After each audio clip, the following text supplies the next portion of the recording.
So Hunter is going to talk about suicidality, so risk to oneself, or, well, I think self-harm too we can cover as well.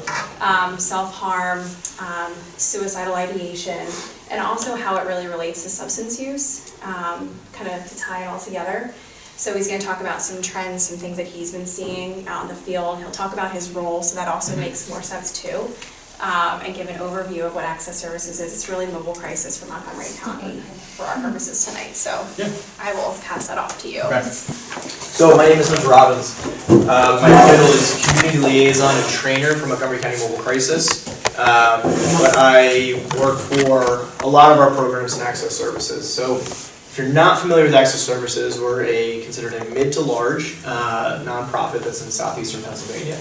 We have 3 service lines: Children and Family Services, we have Intellectual Disability and Developmental Disability Services, and then Adult Behavioral Health and Crisis. Now, our Adult Behavioral Health and Crisis line is the one that majorly works in Montgomery County. We have a street outreach team. We have a program called Starting Point, which is psychiatric rehabilitation. We have a JRS team, which works with individuals who have forensic backgrounds and serious mental illness and keeping them in the community and stabilized. But the one that everyone really knows is our mobile crisis. So mobile crisis is available to anyone who's in Montgomery County. You don't have to be a resident, you just have to literally be in county boundaries. And we provide crisis support to anyone. And crisis is a very large, broad term. A lot of people see us as a mental health crisis line, but we are not just mental health. We are every crisis. So homelessness, substance abuse, domestic violence. We work with every age in the county, so we see a lot of kids. We see a lot of adults, we see a lot of schools calling us and saying, hey, this kid is throwing a chair, can you come out and talk to us? So we do that. And the 4 things that we primarily offer through Mobile Crisis is consultation. So you can call us and just ask us, hey, what do we do in this situation? We can help you through that. We provide resources and referrals. So if you're saying, hey, I'm in the Upper Perk area and I want to know if there's a specific resource that I can go to, we can help you with that. We offer telephone counseling to those who are in crisis. So short-term telephone counseling, you can just call us and really just talk about what's going on. And then the 4th thing is we can actually come out and meet with you and whoever it may be in that moment and provide crisis counseling in the moment. We are a short-term service and we are completely free to everyone in the county. So it doesn't hurt to call us and just find out what we can do. You'll get the same service at 3 p.m. that you will get at 3 a.m. And we try our best to make sure that we're working with everyone in the county and we're not just saying, oh, your crisis isn't significant enough. You're always going to go a live person. We don't run a machine or anything like that. So my work, I was a crisis worker for about 2 years in this county, and then I worked with the JRS program, which supports individuals with forensic backgrounds and mental health, and now I'm a community liaison. I've been there for about 2 years, and a lot of my work revolves around suicide. You've heard my suicide presentation before. I do a presentation, a training actually called QPR, which is question, persuade, refer, if you guys are familiar with it. It's a great suicide intervention technique. It's really great in terms of just time and conversation. But through that work, I've got to be in a lot of intimate and sensitive places because suicide is a very hard topic for a lot of people. What we know is that right now, I got the 2018 data just yesterday. And what the data says is around 50 to 60% of America has been affected by suicide in some sort of way. Now, what I know from working in the field is that number is much larger. And the reason is we don't always get clear indication that it's a suicide. So when we talk about the relationship with substance abuse disorder, is 2018 statistics, I'll tell you, is roughly 48,000 individuals died by suicide. That's what the U.S. census was for suicide. What we know, though, is that that number is conservative. And the reason it's conservative, and you guys probably already know this, is that coroners err on the side of caution when they're determining cause of death. So when we look at cause of death, we look at, all right, coroner's going to do a background investigation unless there's a very clear way that the person died. And if it's not clear enough in terms of a note or based on background investigation that there was something said around the person wanted to end their life, they made a comment or they made a statement, the coroner then errs on the side of caution. And it becomes an accident. So that 48,000, we really anticipate anywhere between 60 to 70,000 per year because if we take in overdose deaths or People who died in single car crashes without hitting their brakes and substance was involved. We have to realize that some of those could have been suicides. Now this is all again speculation, but it's using that other data that we have to kind of make this educated guess that we're missing the mark in a lot of places when it comes to suicide as well. So what I'll say is, suicide is this huge, cumbersome topic. And unfortunately, not like other mental health diagnoses or physical health concerns, there isn't a simple fix. There isn't something that we can say, hey, there's this missing genome, or there's this missing protein in your brain, or whatever it may be, or here's this pill that'll fix this. Pitt was actually, the University of Pittsburgh was actually looking at individuals who made suicide attempts or had active suicide ideation to see if there was literally a missing protein in the brain. And then they could fix it by just supplying that protein. What we know is that suicide comes from overwhelming life situations, not a missing protein. Suicide is when someone is so overwhelmed in their life, depending on whatever that situation may be. Imagine that you have a backpack on. Everyone has a backpack in their life. Have you guys ever heard the backpack metaphor? Oh, what's that? Yeah, you have. The backpack metaphor is basically from a very young age you have this invisible backpack, and everything that you go on that happens in your life goes in this backpack.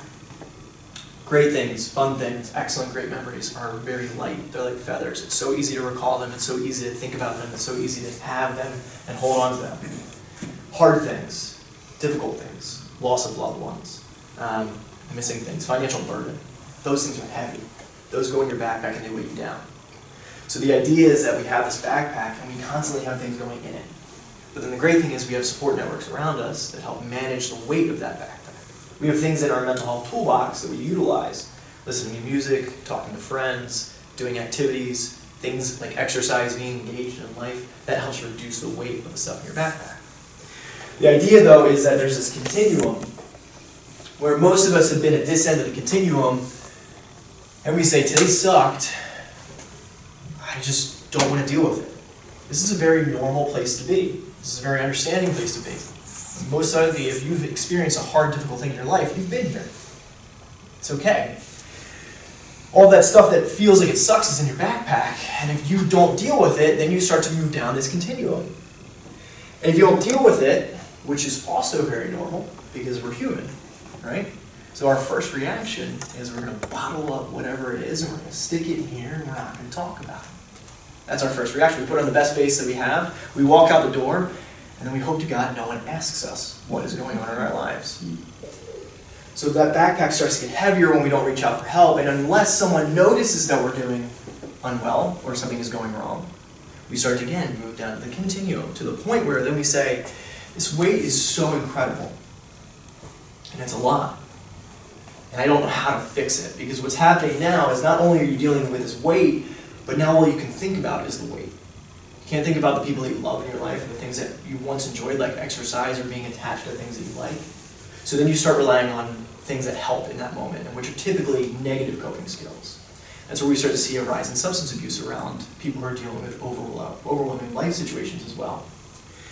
The other thing that happens is your perspective starts to shrink. The farther and the longer you are in this hard space, your perspective gets smaller and smaller and smaller, and you only start to think about what the pain is in your life, the things that are overwhelming, the hard stuff that's happening. So then you get to a point in the middle of this continuum where you say, I can't do this, I need to find another way to live.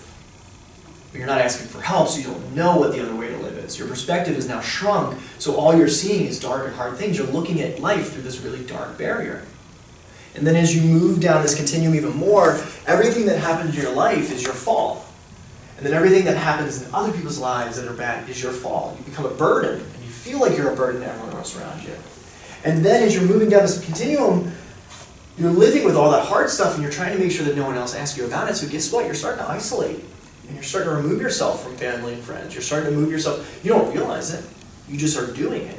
Because guess what? It's better for me to stay in my bed and just not let anything happen, because that's easier than trying to walk through my life every single day.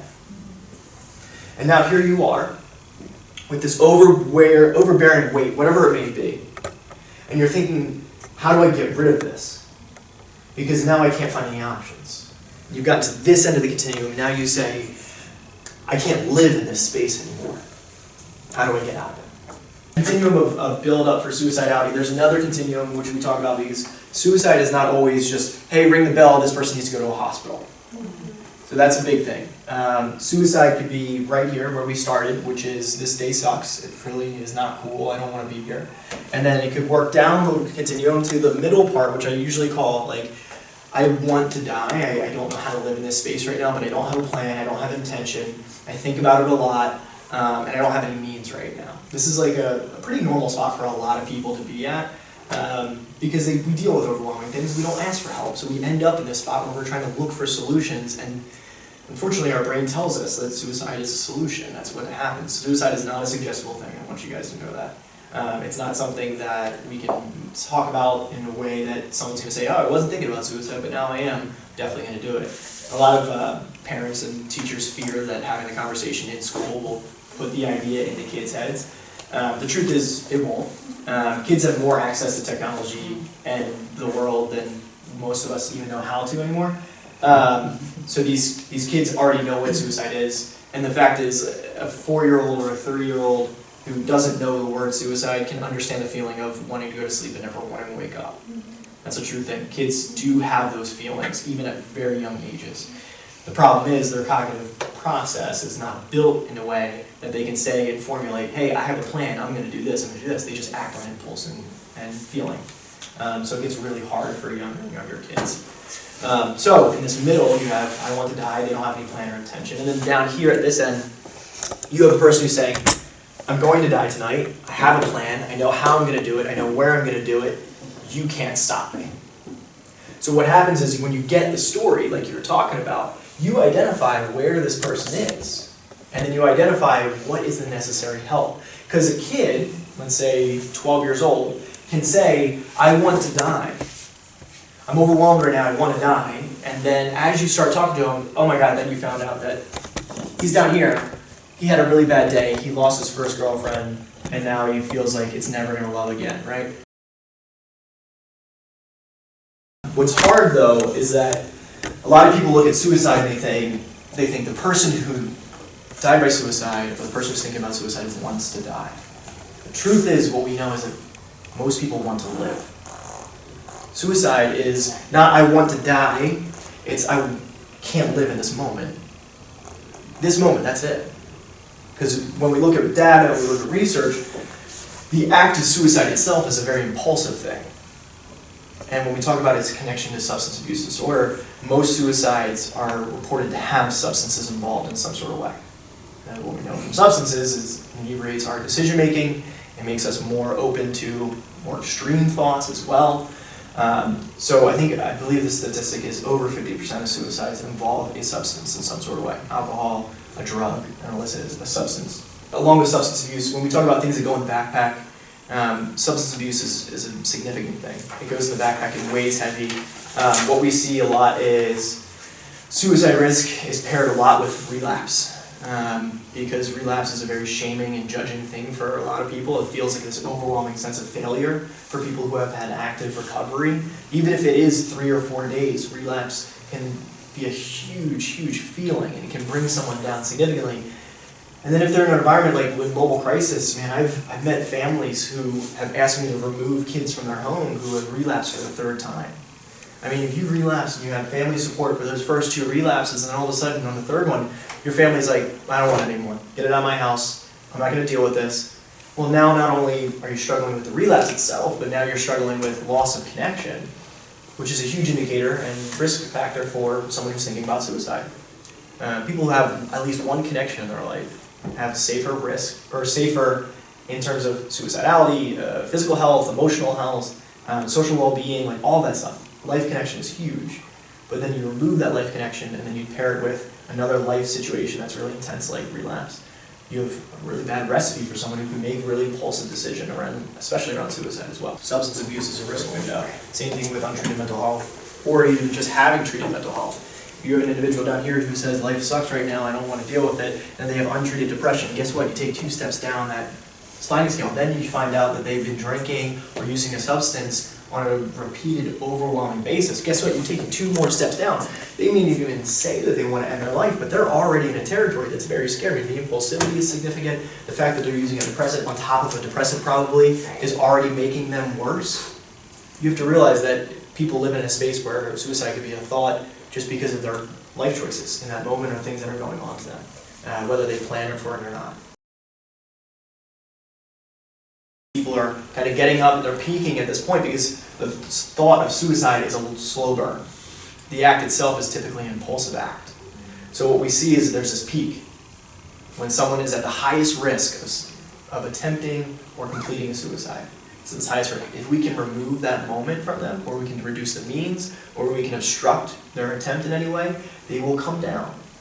And then we can work on that. Now they may go back up. They may go back up because suicidal thought is something that people sometimes have in a secular emotion, or especially if they deal with life situations that are heavy again.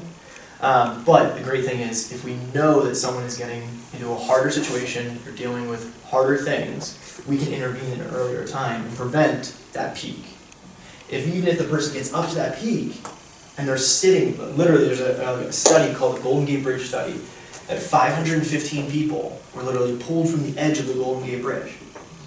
Even if we prevent, even at the moment of them attempting, 94% of those individuals went on to live without dying by suicide.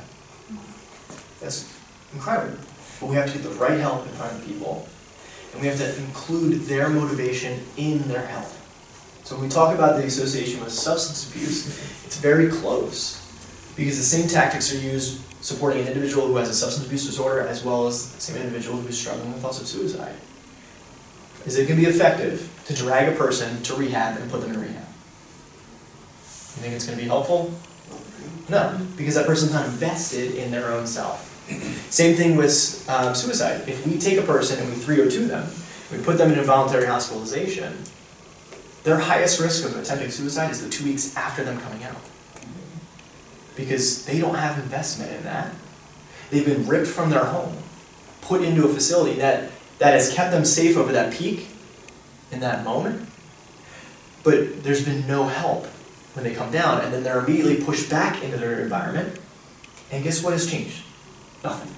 All of that stuff still exists. Their backpack weight is still there. Now the hospital may say, hey, we're going to give you an appointment for a therapist a month out. It's a month out. You're right back in your environment. Oh my God, all of a sudden you're shooting straight back up.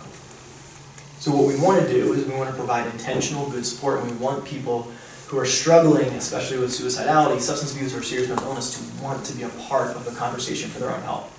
We want them to take an active investment in it, because the greatest motivator for change is not me as a professional.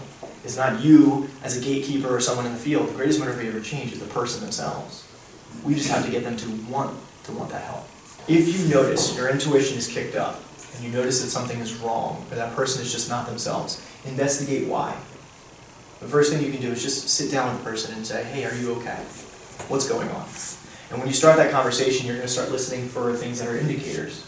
You guys are educated individuals, you know what you're looking for, so you're going to start picking up on some of those indicators. And once you start picking up on it, it's then trying to ask that person really direct questions, but in a caring way. I would always encourage crucial conversations and being honest. Sitting down with the individual, being honest, and being direct in a caring way and saying, I've noticed you haven't been yourself lately. I noticed that things have been different with you. I noticed that it seems like you're isolating a lot. I always say use the words I notice because it means I care. You're now noticing something about another person. And we always notice people when they're doing well. Awards, recognition, certificates, and it feels great, like we all want them. But when someone's not doing well, it still feels good to be noticed. Because it's now, I don't have to hide this, because someone else has noticed it. So when we say I notice, in an indirect way, I notice you haven't been yourself, or I notice you've been really struggling, or I notice your language has been really dark lately, it puts the burden of proof on the other person as well. So now I don't have to say I think I know what's going on. You have to tell me why you've been isolating. You have to tell me what's wrong. And then when we continue that conversation, you'll get to a point where you have to ask a very direct question around suicide, around substance abuse. Just be honest and be caring about it. I'm concerned about you, and I'm worried that you might be thinking about suicide. Is that what you're thinking about? It doesn't have to be this scary thing where you say, are you thinking about suicide, where you have to call mobile crisis in to do it yourself. We can do it, especially if you have a relationship with the person. you're going to be the catalyst for change for them. Because mobile crisis is people they don't know. If they're opening up to you, they probably trust you. And they'll trust what you have to say, and they'll trust your encouragement towards support more than maybe mobile crisis. So you can encourage them to get support, you can be direct about that. And then just referral, if the conversation comes up and the person says, yes, I'm thinking about suicide, yes, I'm thinking about using a substance again, in the moment when you have that person, get the help that you can in that moment. Don't push it off a day, don't push it off 2 days, don't say, hey, we'll talk about this tomorrow. Do the help that you can right there in that moment and get them the support. That's what's great in this county, you have mobile crisis. It's available all the time, and you can rope them into the conversation and help them in that sort of way. And then the last thing is check in. Always follow up with the person. Let them know that you still exist. Even if it is a failed interaction, let them know that you still are around, so that time that they want to get help, they can reach out to you, and they can continue that conversation. What I always encourage students to say is, if your friend tells you that they're struggling, or that they're thinking about suicide, you have to let them know that you have to tell an adult to get support. The one line that I always say to kids is, hey, this is now bigger than the both of us. I really care about you and I want you to still be here in the next day or the coming days. So I'm going to get someone who can help in this moment. But for adults, I always say be a trusted adult. So think of it when you hear suicide, or especially when you hear anything that's overwhelming for a person, things that happen in their lives, things that go wrong for them, or they start to communicate that, think of it on a sliding scale. Try and find out where the severity is. What you want to do is you want to listen to their story. You want to invite them to tell you what's going on. Because the truth is, an adult does the same thing. I want to die, and then you find out, oh, it was just a really hard day. Or they say, you know, today sucks, and you start to talk more, and then you find out, today sucks is really this person saying, you know, in the next week, I've really contemplated ending my life. Well, whoa, this is a place. And then to add what Jill said, even where you find that person on the scale, you can then move them down. Say, we've had people who have called us on the mobile crisis line and said, I'm planning to end my life tonight, and I need to know why I shouldn't. That is a huge responsibility for anyone. No one should ever have to carry that weight, but we're paid to do that. So what we did was we said, let's come out and meet with you. We got that person down to a point where they wanted to go to a hospitalization, but not a full-on inpatient. They didn't have to be 302. They actually went partial, and they were fine. You got to find what's right for the person. The other trouble, too, is just like kids see hospitalization as a punishment, adults see it as a punishment as well. And coming from a clinician point of ringing the bell, clinicians ring it for a multitude of reasons. One, they feel inadequately prepared to handle the situation. Two, they're worried about liability. The fact that you can lose your license and never practice again is a huge deterrent to just saying, hey, we're going to make the best decision for you, where I can just play it safe and then send you to a hospital. The other thing, too, I want to tell this story is I was a crisis worker for 2 years. I got really good at asking the suicide question and keeping that person at a distance from me. I had a professional distance to the person. I had a program that I knew could support me and support that person. So asking the question got really easy. Someone in my personal life came to me and said, hey, I want to talk to you. And I said, sure, what's up? And they said, I just get this feeling that I want to walk out in the street and get hit by a car and I want to die. Oh my God. All of my professional clinical ability went out the window. Everything did. Immediately it was me saying every wrong thing because I wanted to take this person here and shove them down here and say, you're going to stay safe. And I said everything wrong. When we care about people, that adds a whole nother level. Whether you're educated or prepared or not, if you've never experienced it before, your first gut reaction is, I need to keep this person safe. That's what we are as humans. We try and fix whatever the situation is. And if we truly care, we can never imagine losing that person. That's why suicide is not this thing that's so isolated in terms of life situations. It's connected in so many different ways to everything else that happens that's overwhelming to us. And that's why people think that suicide is this out of crazy thing that people experience. No, the truth is, we all experience it because we all experience pain. We all experience loss. We all experience caring for someone.